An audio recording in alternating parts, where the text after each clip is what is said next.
Assalamualaikum warahmatullahi wabarakatuh. Alhamdulillah, alhamdulillah,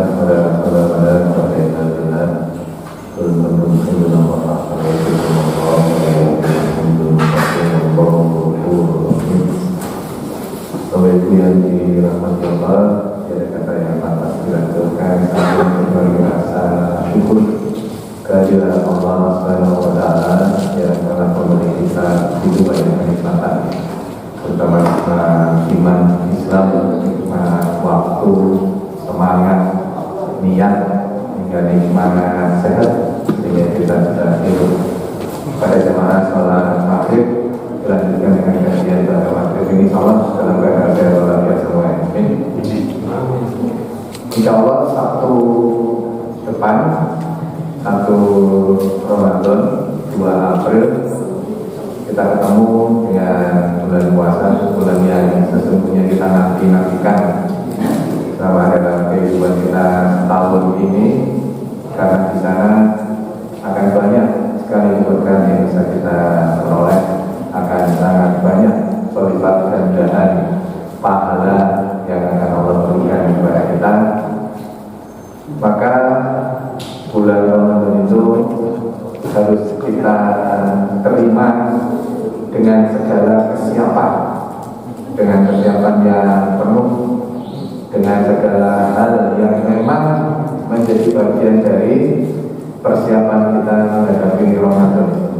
Maka judulnya bulan Ramadan sudah siapkah kita, ya. Jangan-jangan nanti Ramadan atau puasa Ramadan yang menyehatkan itu dari konteks medis, ternyata kita sama saja. Ternyata antara sebelum puasa sampai kemudian pasca puasa Ramadan tetap saja kesehatan kita yang akan tambah bagus, malah pada beberapa kasus kok tambah gak sehat setelah puasa. Tentu bukan puasanya yang salah, tetapi cara berpuasa kita yang kurang pas, kurang tepat, sehingga akhirnya dalam konteks medis kurang membawa manfaat puasa kita itu. Padahal seharusnya Bapak Ibu dirahmati Allah, sesungguhnya penyakit apapun itu dengan kita berpuasa dalam tataran medis dan teologis itu bisa disembuhkan.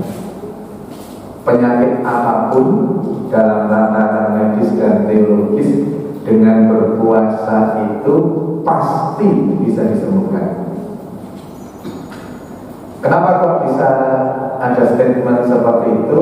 Lagi-lagi ada dua sisi medis dan sisi teologis. Puasa itu medisnya seperti apa, teologisnya seperti apa.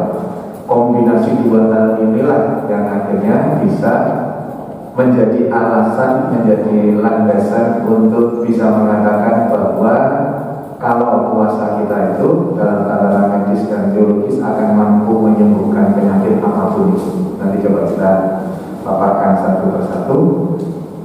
Apa syaratnya? Apa persiapan yang harus dilakukan? Paling tidak, kalau yang dirahmati Allah, ada 4 paling tidak persiapan yang memang harus betul-betul kita siapkan untuk Ramadan nanti itu. Yang pertama, tentu dengan segala hal terkait dengan puasa Ramadan itu, yang paling utama adalah niat kita. Dalam beberapa hal pernah mungkin kita bahas di sini, innamal a'malu binniyat itu efek yang timbul di dalam tubuh kita, wah luar biasa. Pada saat kita lillahi ta'ala, pada semua aspek kegiatan kita, terutama ibadah-ibadah madhu kita, itu ujungnya nanti Allah sehatkan. Ujungnya nanti imunitas tubuh kita akan meningkat. Maka Bapak Ibu yang dirahmati Allah, niatkan betul puasa itu hanya karena Allah semata. Karena nanti jalurnya akan berbeda. Pada saat kita lillahi ta'ala itu, tubuh itu akan mensupport. Pernah saya sampaikan beberapa hal terkait dengan itu. Perbedaan niat lillahi ta'ala untuk kajian dan niat curi sandal itu, tukar sandal itu berbeda efek yang timbul di dalam tubuh kita. Maka nanti kalau puasa kita lillahi ta'ala dan puasa kita selain lillahi ta'ala, apapun itu, pokoknya enggak lillahi ta'ala, itu efek yang timbul di dalam tubuh kita akan berbeda. Nah, kita coba bahas yang niat yang lillahi ta'ala. Niat yang lillahi ta'ala itu reminder bahwa niat itu ditangkap oleh satu bagian di otak yang namanya hipotalamus. Niat itu ditangkap hipotalamus. Hipotalamus fungsinya sebagai koordinator sistem organ di dalam tubuh kita, koordinator sistem otonomi organ di dalam tubuh kita. Maka begitu niat kita lillahi ta'ala direspon oleh hipotalamus, maka hipotalamus memanggil semua organ yang ada di dalam tubuh kita.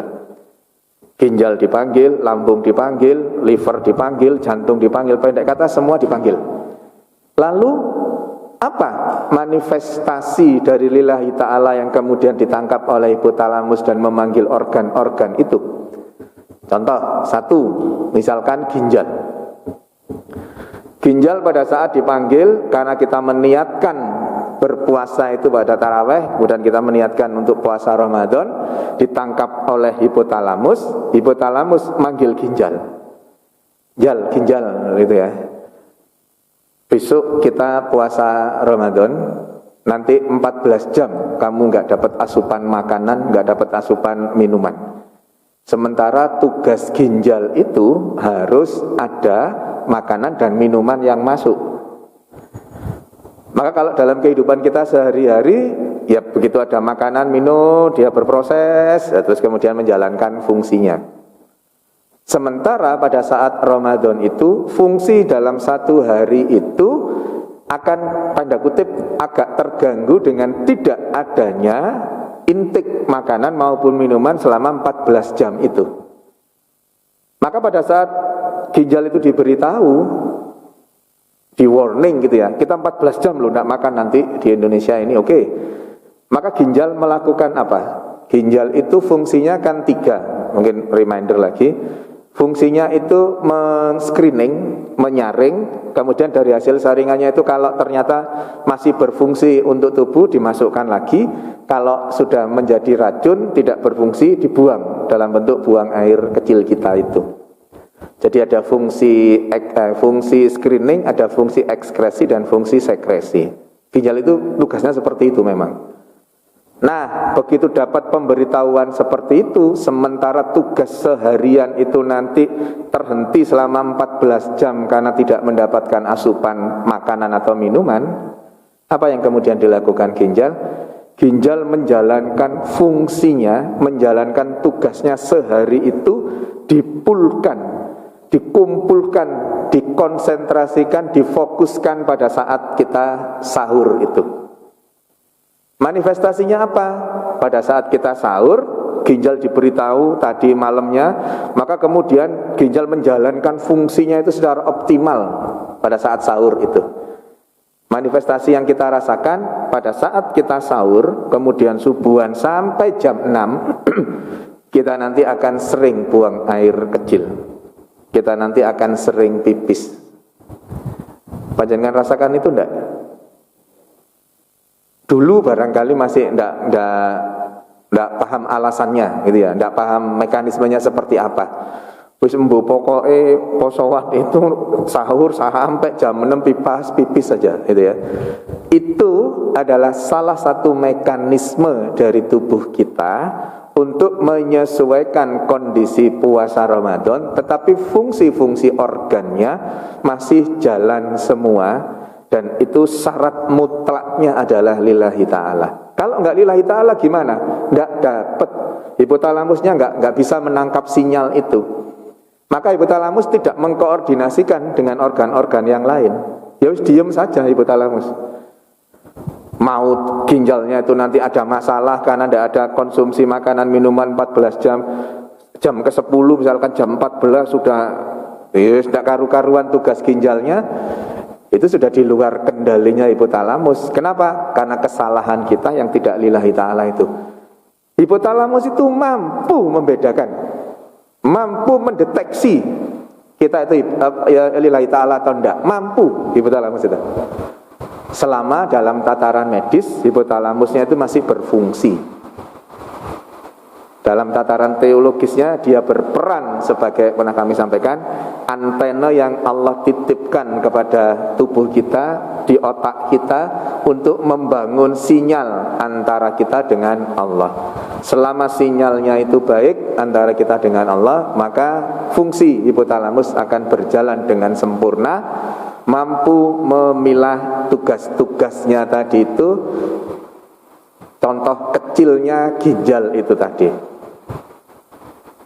Contoh lain, misalkan lambung. Lambung itu begitu hipotalamus mendapatkan sinyal lillahi ta'ala, lambungnya kan juga dipanggil. Lambungnya diberitahu, Bung, lambung, nanti kita puasa, tidak dapat input, tidak dapat intake 14 jam. Siap. Apa yang kemudian dilakukan lambung? Lambung akan melakukan regenerasi atau reepitelisasi.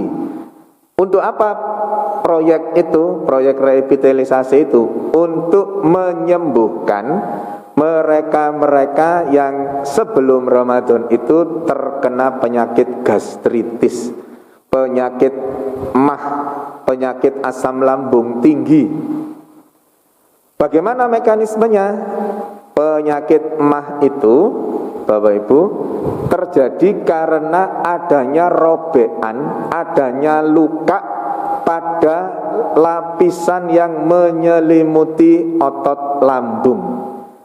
Jadi lambung itu ada lapisan di dalamnya, di dalam lambung ya, ada lapisan namanya mukosa. Mukosa lambung itu yang melapisi otot lambung, cairan bening, bukan cairan, lapisan bening yang terdiri dari sel epitel gepeng, epitel pipih, atau dalam bahasa medisnya squamous cell. Jadi epitelnya gepeng gitu.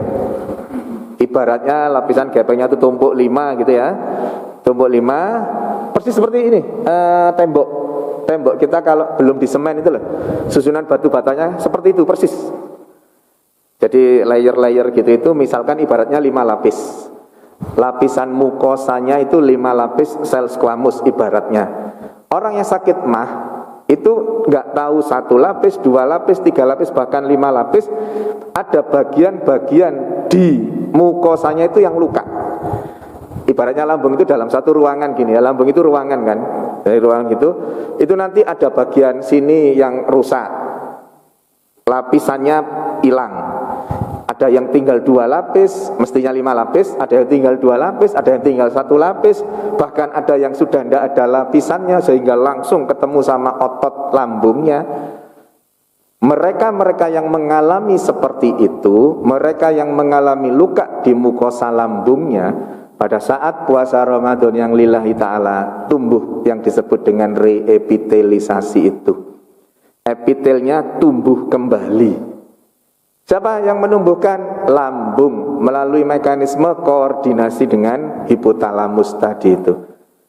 Maka mereka-mereka yang lillahi ta'ala puasanya itu, lambungnya otomatis akan melakukan regenerasi. Lebih spesifiknya reepitelisasi, karena sel epitel yang rusak ditumbuhkan kembali. Ibarat tadi batu bata itu disemen lagi batu batanya, jadi tersusun lagi batu batanya itu.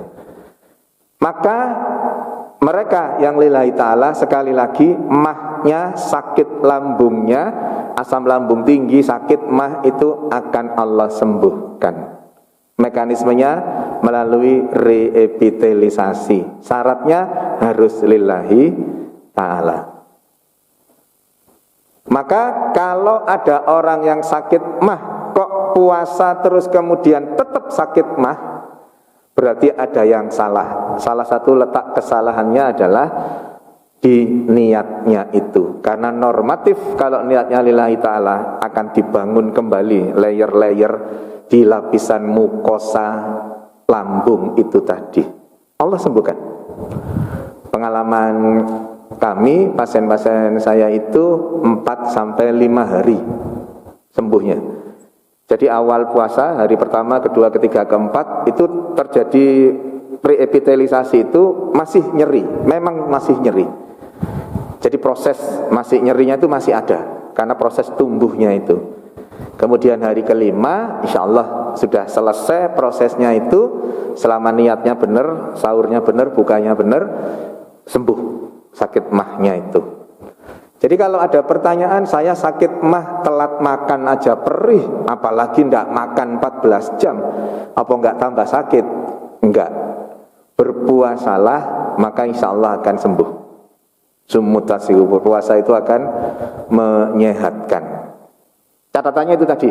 Catatannya yang pertama harus lillahi ta'ala, karena mukosa lambung akan tumbuh kembali di bawah koordinasinya hipotalamus tadi. Maka yang harus dipersiapkan untuk puasa kita ini supaya sukses gitu ya, itu adalah niat yang lillahi ta'ala. Bagaimana cara melatihnya?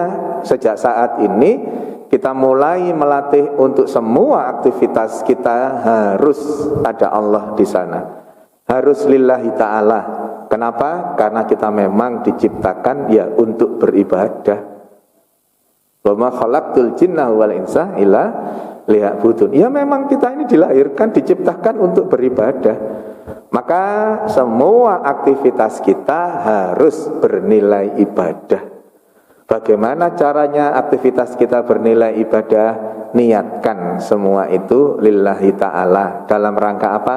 Dalam rangka memanfaatkan amanah Allah berupa tubuh kita yang sehat ini untuk segala kegiatan-kegiatan itu. Jadi memunculkan lillahi ta'ala itu dalam rangka bersyukur, dalam rangka mensyukuri nikmat yang Allah berikan kepada kita berupa tubuh kita yang sehat ini untuk melakukan aktivitas-aktivitas itu. Jadi yang pertama niat yang lillahi ta'ala. Yang kedua apa? Yang kedua adalah ilmu tentang puasa itu sendiri. Ilmu tentang puasa apa? Paling tidak kita bisa memilahnya. Ilmu tentang sahur, ilmu tentang isian antara sahur dan berbuka, dan ilmu tentang berbukanya itu. Jadi paling tidak secara keilmuan itu ada itu. Ilmu tentang sahur, isian antara sahur dan berbuka, dan ilmu tentang berbuka.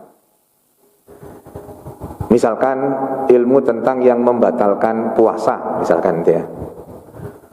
Marah itu membatalkan puasa enggak? Marah membatalkan puasa enggak? Batal puasanya kalau marahnya sambil minum es degan. Jadi secara ringan ilmu-ilmu seperti itu harus kita pahami. Bahwa iya memang tidak membatalkan puasa, tapi menghancurkan pahala puasa kita. Maka jangan marah. Nah gitu ya. Ngerasani orang batalkan puasa, batal kalau ngerasaninya sambil ngemil. Ngerasani tidak membatalkan orang. Ghibah memang tidak membatalkan puasa. Kok tidak membatalkan orang? Tidak membatalkan puasa, tapi menghancur leburkan pahala puasa kita. Maka hal seperti itu harus kita pahami ilmunya. Nah dalam konteks yang lebih spesifik terkait dengan kesehatan adalah tentu ilmu tentang sahur dan berbuka ini. Ilmu tentang sahur, apa yang menjadi kesalahan tersering, terbanyak pada saat kita sahur yang kemudian mampu menggagalkan puasa kita secara medis adalah sahurnya terlalu malam. Ada enggak yang sahurnya itu jam 2 gitu? Banyak ya. Jam 2 makan supaya nanti bisa tidur. Nanti kemudian jam 4 kalau toh ada adzan subuh, dengar adzan subuh ya sudah ikut sholat subuh. Kalau toh bablas ya setengah 5 gak popo, jam 5 gak popo ya gitu. Tapi sudah sahur. Nah, itu secara medis maupun teologis jelek. Banyak redaksional hadis yang menyatakan kalau pengen barokah, pengen dapat berkahnya sahur, itu sahurnya memepet, mendekat ke waktu subuh. Ada keberkahan di sana. Secara medis itu sahur yang terbaik. Kenapa? Karena ada rentang waktu yang cukup panjang untuk kemudian kita tidak menerima intik apapun. Jadi yang pertama, sahur yang mendekati subuh. Tataran medis teologisnya memang itu yang dianjurkan. Yang kedua, mindset bahwa karena puasa itu 14 jam tidak makan, tidak minum, maka kalau sahurnya sedikit ya tidak kuat puasanya, maka sahurnya banyak, sahurnya kekenyangan sampai kenyang supaya kuat puasa Ramadannya. Bapak Ibu, nggak ada ceritanya orang puasa 14 jam terus kemudian mati gara-gara itu, nggak ada. Kenapa saya bisa katakan seperti ini? Karena secara teoritis medis, seseorang itu yang 3 kali 24 jam nggak makan, nggak minum, 3 kali 24 jam, berarti 3 hari nggak makan, nggak minum, nggak apa-apa. Jenengan coba tak? Nggak apa-apa. Ada yang mau coba?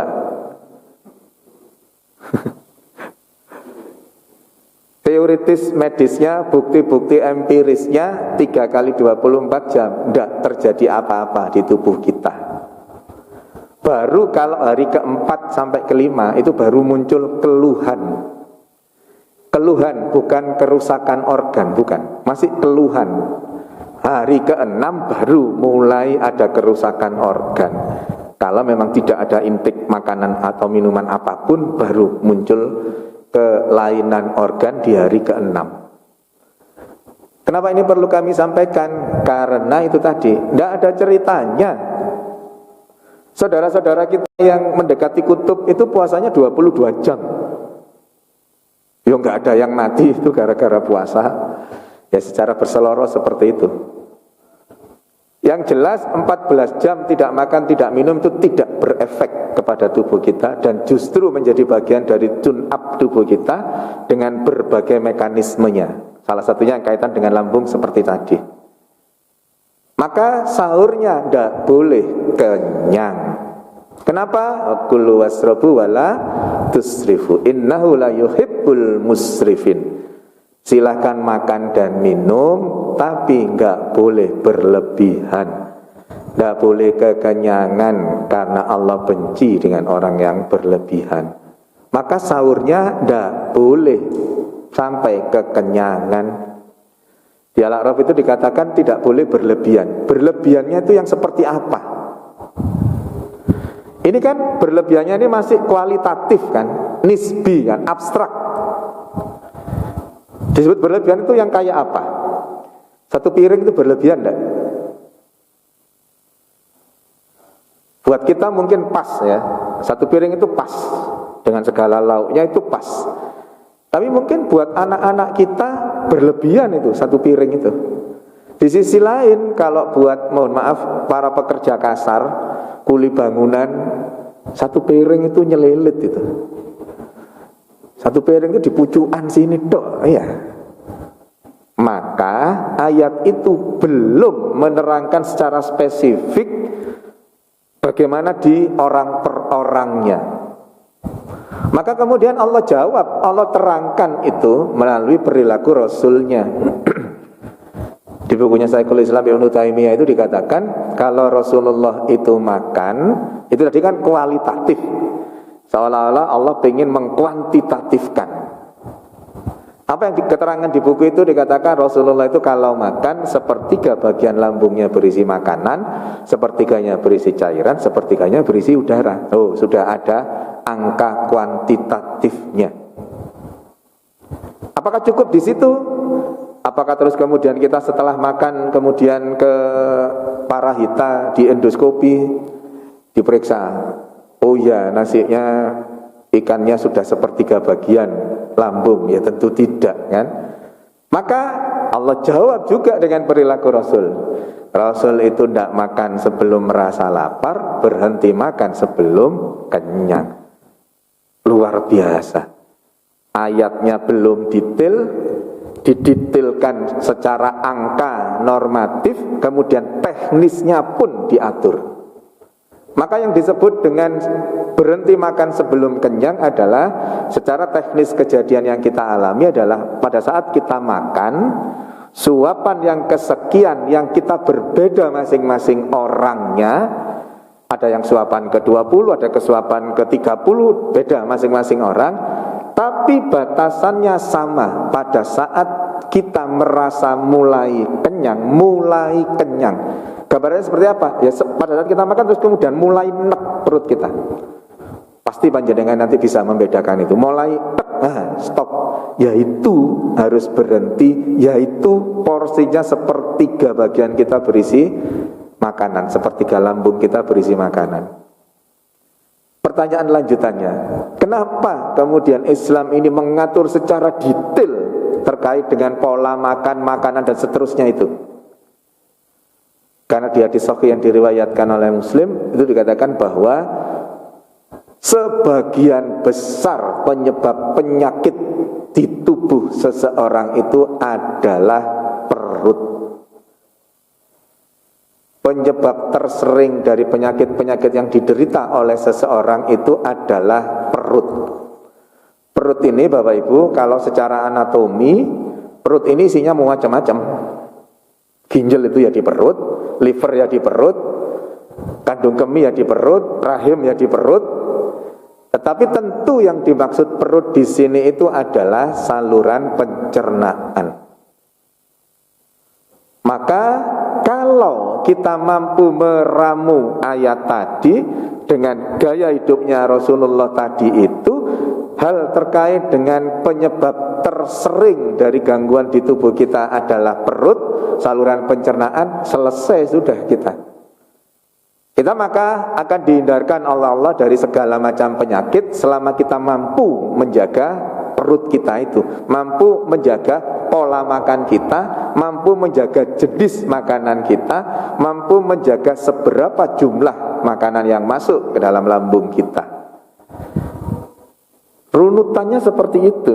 Maka menjaga pola makan itu sangat penting. Penyakit-penyakit saat ini yang terbesar secara jumlah adalah penyakit-penyakit karena lifestyle, gaya hidup.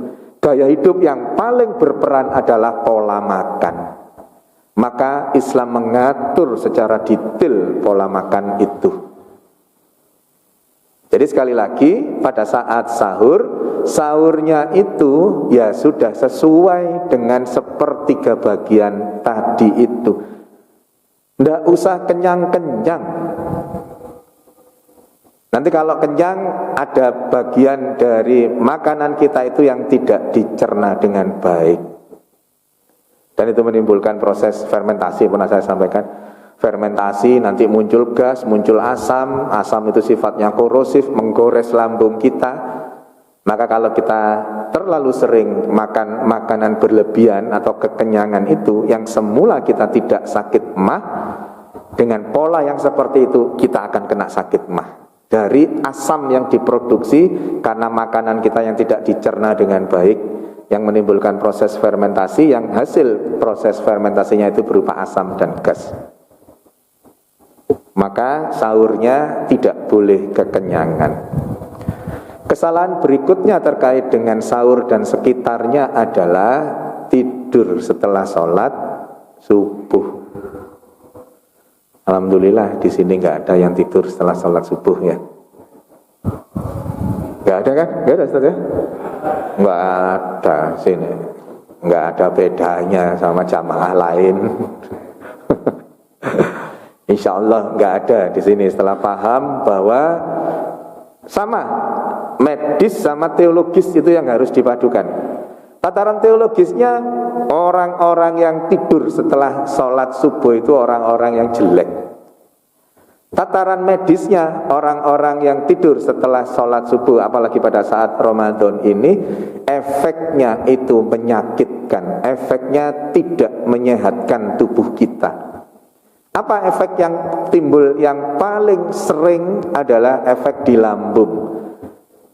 Bapak Ibu, walaupun makanannya tadi sahurnya sepertiga bagian, tidak terlalu banyak misalkan, cocok sudah sepertiga bagian. Pada saat lambung itu mencerna makanannya, lambung itu butuh proses 2-3 jam untuk mencerna makanan. Pada saat lambung mencerna, kita sholat, masih berfungsi mencerna, kemudian kita tidur.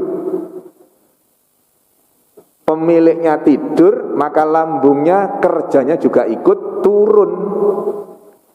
Walaupun yang dikonsumsi sepertiga bagian lambung cukup, tetapi karena tidur maka proses pencernaannya tidak sempurna. Bisa dibayangkan ya, wong ikut tidur dia, ikut turun fungsi pencernaannya itu. Maka ternyata dari yang tidur tadi itu lambungnya fungsinya juga ikut turun, pekerjaannya ikut turun. Makanan yang sudah cukup sepertiga bagian lambung tadi tetap akhirnya ada yang tidak dicerna dengan baik. Yang tidak dicerna dengan baik menimbulkan proses fermentasi. Fermentasi menghasilkan asam dan gas itu tadi. Asam dari hasil produksi fermentasi karena kita tidur setelah sholat subuh, asamnya gores di lambung kita, di mukosa tadi itu. Mukosanya luka-luka lagi, proses kesembuhan, penyembuhan dari luka-luka orang sakit mah tadi akhirnya tambah parah. Kalau sahurnya tidur setelah sholat subuh, apalagi sahurnya kekenyangan, numpuk sudah.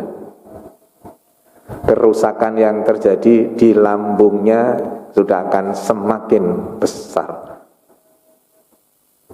Jadi ilmu untuk sahur adalah sahur mendekati subuh, kemudian sahurnya tidak boleh banyak-banyak, cukup seperti makan biasa, kemudian tidak boleh tidur setelah sholat subuh. Terus kapan boleh tidurnya itu? Iki wis tangi mulai jam 3 ini, sudah godok-godok apa-apa, masak macam-macam, kemudian sahur jam 4. Kapan boleh tidur? Boleh tidurnya 2 jam setelah sahur. Kenapa 2 jam? Karena 2 jam itulah waktu yang dibutuhkan lambung untuk mencerna makanan yang dikonsumsi saat sahur. Maka nanti boleh tidurnya jam 6. Tugas takmir membuat kegiatan, membuat acara antara subuh sampai jam 6. Wis monggo, kajian silahkan, tahsin silahkan, wis, darus silahkan. Kemudian berangkat kerja jam 6 pulang, wayai oleh turu kudu budal kerja. Wis. Apakah terus kemudian badannya menjadi terganggu dengan itu? Enggak. Kenapa? Karena pada siang hari kita disunahkan untuk qailullah, tidur di siang hari. Ternyata penelitiannya tidur di siang hari itu mampu mengembalikan kebugaran tubuh, dengan catatan tidurnya tidak boleh lebih dari setengah jam. Panjenengan browsing, qailullah itu tidak boleh lebih dari setengah jam. Kalau di bawah setengah jam itu efek yang timbul di dalam tubuh kita sangat bermanfaat. Tetapi kalau lebih dari 30 menit efeknya jelek. Oh, jenengan tidur siang 2 jam. Gak qailullah iku jenenge. Diatur, memang efeknya gak bagus kalau lebih dari 30 menit. Jenengan browsing nanti ya. Browsingnya yang jurnal-jurnal beneran ya, jangan web-web tidak jelas itu ya. Nah, nggak usah takut dengan tidak tidur setelah sholat subuh tadi itu. Nah, nanti nggak bugar loh, nanti lemes dan seterusnya. Diberi solusi untuk qailullah itu, nggak masalah. Banyak kok saya menjalankan itu kok, nggak masalah, insya Allah nggak masalah. Wong ya tetap jadi direktur kok, Mas yo gak turu mari subuhan ya. Kayak kurang tidur, oh ndak, insyaallah ndak. Ya. Berikutnya ilmu tentang berbuka. Nah, ilmu tentang berbuka ini yang memang butuh lebih didetailkan lagi terkait dengan aplikasinya di lapangan nanti. Yang pertama apa? Pada saat terdengar Allahu Akbar, Allahu Akbar, pastikan itu azan maghrib ya.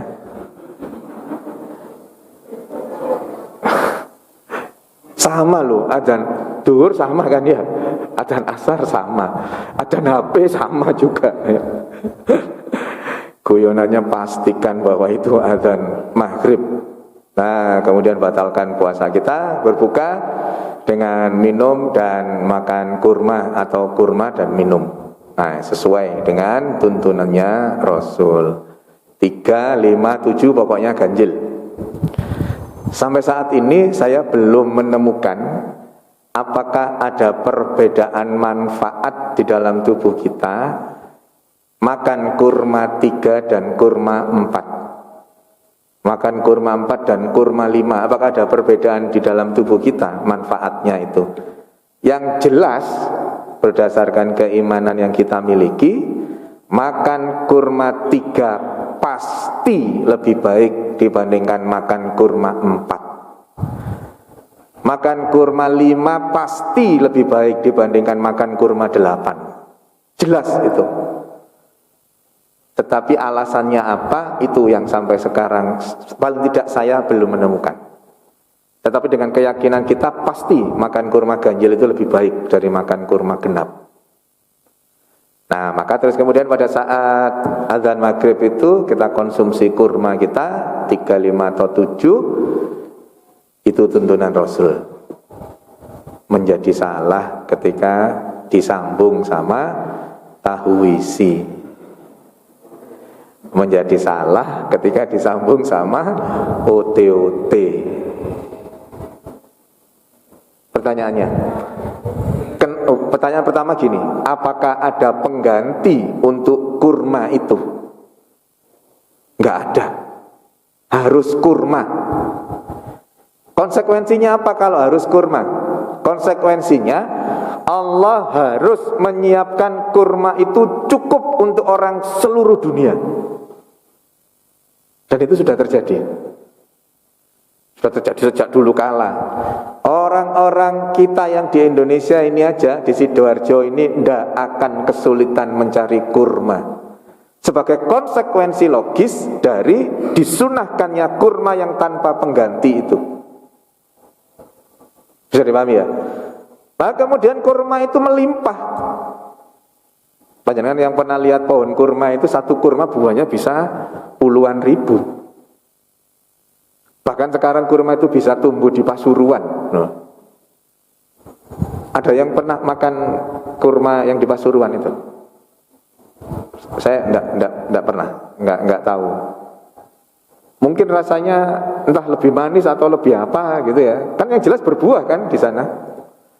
Itu skenarionya Allah untuk memenuhi kebutuhan itu. Konsekuensi logis dari tuntunan yang harus kurma itu, maka konsekuensinya ya Allah harus siapkan kurmanya itu cukup untuk orang seluruh dunia ini. Dan kita yang di sini tidak akan pernah kesulitan mendapatkan kurma itu. Pertanyaan berikutnya, kenapa kok kurma? Karena kurma itu makanan yang monosakarida. Monosakarida itu rantainya satu, mono. Ada apa?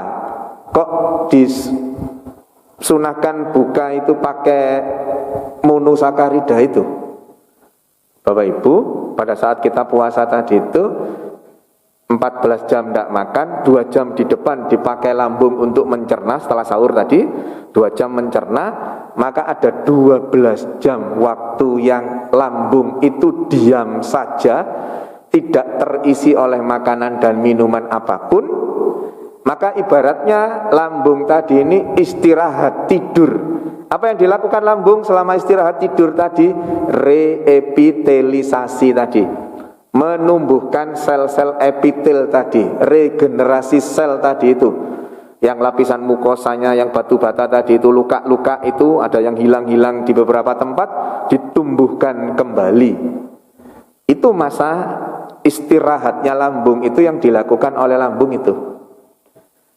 Panjenengan bayangkan setelah istirahat 12 jam itu, buka, kurmanya masuk. Kurmanya masuk, ibaratnya lambung yang tidur tadi ini ya dibangunkan pelan-pelan gitulah ibaratnya. Karena makanannya yang masuk enteng, monosakarida. Dibangunkan, bung, bung, bung, tangi bung, ayo bangun, bangun. pelan-pelan gitu, enak lambungnya, bangun, melek gitu, nyantai. Oh iya, ono apa? Iki lho ono garapan ini lho. Apa garapannya? Garapannya masuk si kurma tadi itu. Masuk kurma dilihat, oh kurma monosakarida. Wis dia bangun menuju tempat penggilingannya. Wis gampangannya gitulah. Kan tugasnya memang mencerna makanan. Ke tempat penggilingannya mulai giling pelan-pelan, gluduk itu sampai lambungnya siap untuk menerima makanan apapun. Tapi bayangkan kalau setelah kurma tadi itu dadak nomburine ono ote-ote, duduk gitu ya. Kurmanya masuk, lambungnya oh kurma, wis alhamdulillah, ayo tangi. Dadakno ote-otene mbrosok, bruk ote-ote masuk. Tahu isinya masuk. Ote-ote, tahu isi atau makanan lain itu polisakarida. Poli itu banyak, bulet ndak karu-karuan ikatannya, masuk langsung setelah lambung istirahat 12 jam. Ibarat tidur gitu, nggo gawe apa iso waduk gitu. Tangi duak. Lambungnya bingung, bangun wis kedandapan, harus kerja maksimal, harus optimal karena yang masuk adalah makanan polisakarida. Lambungnya kedandapan, yang lebih jelek lagi tadi yang reepitelisasi, yang mukosanya tumbuh lagi itu disembuhkan, jebol kena polisakarida itu. Tidak fungsi, akhirnya proses reepitelisasi, proses kesembuhan itu tidak fungsi. Sudah disusun bagus-bagus, dijebolkan oleh cara berbuka kita yang salah itu. Terus kapan lambungnya siap, Bapak Ibu? Si kurma ini itu dipakai oleh tubuh kita untuk masa transisi. Masa transisi dari apa? Dari lambung yang istirahat menuju lambung yang bekerja kembali. Masa transisinya ini itu butuh waktu 30 menit penelitiannya. 30 menit itu waktu yang bagaimana? Ternyata kalau diaplikasikan dalam sholat kita, pada saat azan itu makan kurma, minum, terus kemudian stop makan apapun. Setelah azannya berapa menit? Adanya 5 menit ya. Kemudian jarak antara azan dan qomat berapa menit? 10 menit, 15. Sholat maghribnya 3 rakaat berapa menit? 8 misalkan ya, atau 10, 8 lah. Alah konco dewe 10 lah ya. 8 menit, 23 sudah ya, sudah 23 menit. Panjenengan wiritan, panjenengan zikir, kemudian ba'diyah maghrib, selesai 30 menit itu. Maka buka, tek, kemudian tunggu sampai ba'diyah maghrib, baru ote-ote kabeh, ayo mlebu, ayo silakan. Setelah 30 menit. Itu cara berbuka yang baik. Cara berbuka yang enggak salah-salah amat, tapi juga masuk kategori salah adalah panjenengan baru berbuka setelah selesai sholat taraweh. Itu sudah jam berapa? Di sini taraweh selesai jam berapa? Jam 8. Jam 8 panjenengan terus nyantai-nyantai dulu, kemudian baru makan besar, taruhlah setengah 9 atau jam 8 itu langsung pulang, langsung makan. Tapi kemudian panjenengan tidur jam 9, sama prosesnya kayak yang tidur setelah sholat subuh tadi. Kalau mau berbuka setelah taraweh, pastikan bahwa 2 jam setelah itu panjenengan tidak tidur. Setelah berbuka itu. Maka yang terbaik sesungguhnya itu tadi, setengah jam. Kalau toh itu berada di masjid, ya silahkan dinikmati di masjid atau dibawa pulang ke rumah, di rumah berbuka sama keluarga di rumah, ya sudah sambil menunggu sholat isya. Sama, berbukanya ndak boleh kekenyangan, ya tetap sepertiga itu. Maka bapak-bapak terutama yang takmirnya masjid ini, ya mau merubah pola itu atau enggak? Panjenengan kalau pada saat buka itu kemudian langsung diberi dus-dusannya itu, panjenengan perhatikan berapa banyak yang masbuk. Di sini sudah jamaah, di situ masih aja ada yang makan. Wis gak ngurus jamaah, sing engko ae iki gurung entek ini, dus-dusanya belum habis. Membuat masbuk. Yang kedua, kaitannya dengan kesehatan ini tadi. Dengan proses reepitelisasi, dengan proses yang kemudian akan justru kalau buka yang seperti balas dendam itu nanti akan berefek kepada lambung kita. Proses tadi penyembuhannya bubrah, lambung kita semakin parah sakitnya dan seterusnya itu.